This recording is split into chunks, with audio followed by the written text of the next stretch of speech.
Lava monastery করে আমাদের গাড়ি এগিয়ে চলল কোলাখামের উদ্দেশ্যে। কোলাখাম যেতে হয় নেওড়া ভ্যালি জাতীয় উদ্যানের মধ্যে দিয়ে, প্রায় 8 কিলোমিটার রাস্তা। 1986 সালে প্রথম সরকারিভাবে ঘোষিত হয় এই জাতীয় উদ্যান। এই জায়গার সবথেকে উঁচু স্থান হল রাচেলা পাস। নেওড়া নামটি এসেছে নেওড়া নদী থেকে, যা এর মধ্যে দিয়েই প্রবাহিত।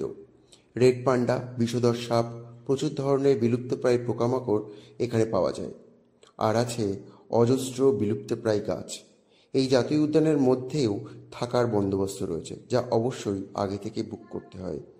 ছাঙ্গে ফলস যাওয়ার জন্য সাধারণত এই রাস্তা ব্যবহার করে ট্যুরিস্টরা। পাথুরে রাস্তা, যা অত্যন্ত অভিজ্ঞ ড্রাইভার ছাড়া যাওয়া অসম্ভব।